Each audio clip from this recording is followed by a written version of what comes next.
नमस्कार जय जगन्नाथ सांग माने सौम्याश्री ब्लॉग्स को पुणी थे आपण मानक स्वागत। आम पूर्व ब्लॉग रे आपण माने माँ उग्रतारा दर्शन करथिले। माँ उग्रतारा दर्शन सारी आमे बाहरी जाइथिलु आउ गोटे सुंदर जगह जहाको महाप्रभु श्री जगन्नाथक लीलाक्षेत्र बोली कहा जाए।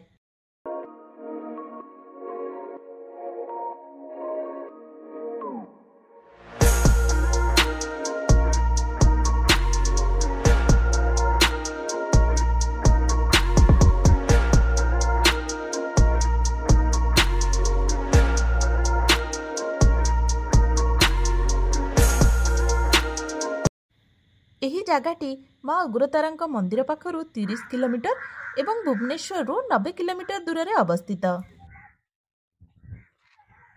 एटा खोर्धा जिले में अच्छे एटा खोर्धार नाचुनी रे अच्छे देखु से जगार आप जो देखा से कांकण शिखरी डंगा है जाए पासिनी डंगा जाइए गोटे ट्रिप रे पासिले आम मैंने जीवु आटा देखो आपणकर चिलिका एटा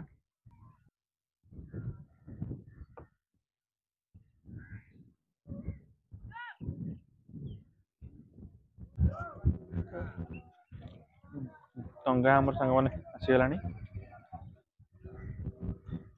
एबे आमे जिबा जाइकी मंदिर हम बुलिक आसी आ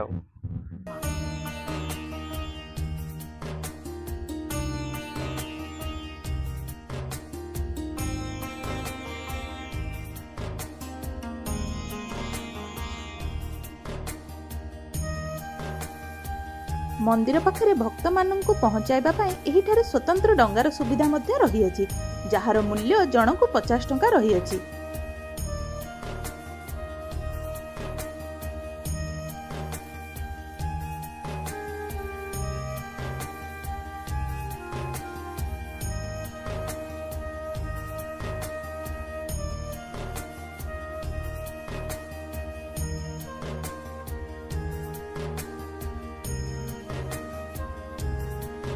एहिठारे महाप्रभु श्री जगन्नाथंकर एक विरल रथयात्रा होइथाए जहाकी संपूर्ण रूपे जलभागरे अनुष्ठित होइथाए।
जय जगन्नाथ देखु ठाकुर अच्छा बहुत ही सुंदर बहुत पूरा लगुच। एबे आसंतु एहिठारे थिबा पूजक नना को मंदिर विषय किछि पचारि बुझिबा। जिते कला पहाड़ आश्रम खोला टाइम रे ठाकुर को बुले बुले आइले हरसिंह मंडप विजय करे सेवक मान से खाया को न मिलया सकाशे ठाकुर को आणिकी एठी नुचाई रखिले ସେ ନୁଚେଇକି ରଖିବାରେ ଏଇ ଯେଉଁ ମାଟି ମଣ୍ଡପଟେ ସେଠି ହେଇଛି, ସେ ମାଟି ମଣ୍ଡପଟା ଗାଢ଼ା ଥିଲା। ସେତେବେଳେ ଭଗବାନଙ୍କୁ ସେତେବେଳେ କହନ୍ତି ସେଠି ଭଗବାନଙ୍କୁ ସେ ଗାଢ଼ାରେ ନୁଚେଇକି ରଖି। ଆଚ୍ଛା କ'ଣ ଖାଇବେ? ଦିନକ ଲାଗି 4 ଦିନ ହେଇଗଲା। 4 ଦିନ ହେବା ସହ ସେ କଞ୍ଚା କାଙ୍କଡ଼ ଭଗବାନ ଖାଇଥିଲେ। 4 ମାସ 18 ଦିନ କାଳ ଏଠି ନୁଚିକି ଥିଲେ। 4 ମାସ 18 ଦିନ ନୁଚିକି ଥିଲେ। ସେଠୁ ରାଜା ଆସିଲେ, ପୁରୀ ଗଜପତି ରାଜା ଯେତେବେଳେ ଆସିଲେ ମାଦା ପାଞ୍ଜି ଦେଖିଲେ ପୁରୀରେ, କହିଲେ କାଙ୍କଡ଼ ଶିକରି ଯିବା। ଆଚ୍ଛା ଠିକ୍ ଅଛି, ଚାଲନ୍ତୁ ଯିବା। ତାଙ୍କ ସନ୍ନ୍ୟାସ ସମେତ ଫୋର୍ସ ଧରିକି ମନ୍ତ୍ରୀକୁ ତାଙ୍କୁ ଧରିକି ଆଇଲେ। ଆସିବାରେ ଏ ଯେଉଁ ସିଂହାସନ ନନ୍ଦିଘୋଷ ଚକ ସେଇଟା ପୁରୀରୁ ଆସିଥିଲା। ଯେତେବେଳେ ଆମର 2015 ନବକଳେବର ହେଇଥିଲା, 2016ରେ ଏଠି ସ୍ଥାପନା ହୋଇଥିଲା।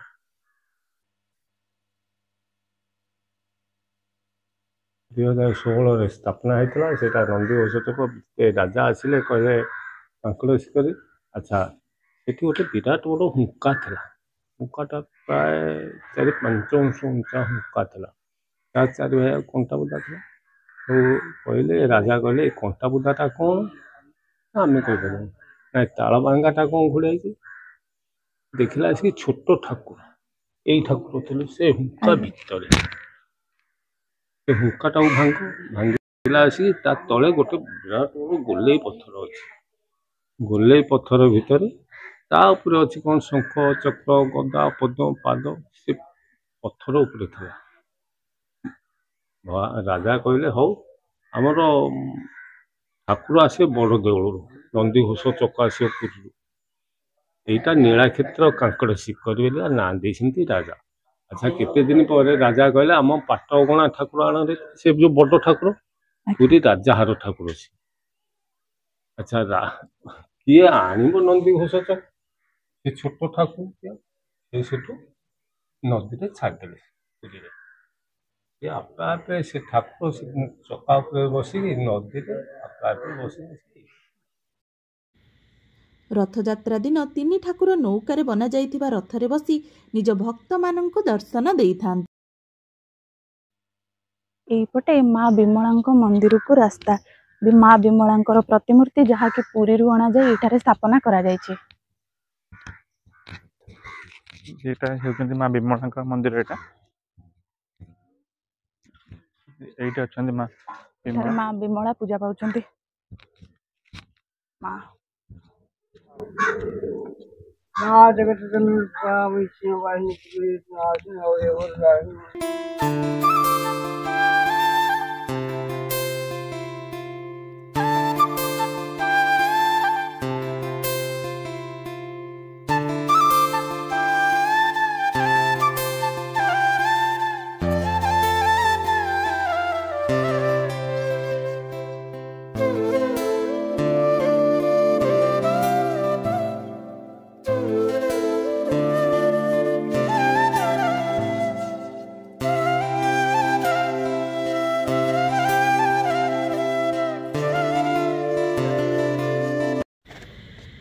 आशा करुछु महाप्रभु श्री जगन्नाथंकर लीलाक्षेत्रर एही ब्लॉगटी आपणमानंकु निश्चित रूपे भल लागिथिबो। जदि भिडियोटी आपणमानंकु भल लागिछि ताहले लाइक, शेयर एंड कमेंट करिवे एवं आम चैनल टी को सब्सक्राइब करने को बिल्कुल भी भूलिबेनी। रहिलु। जय जगन्नाथ।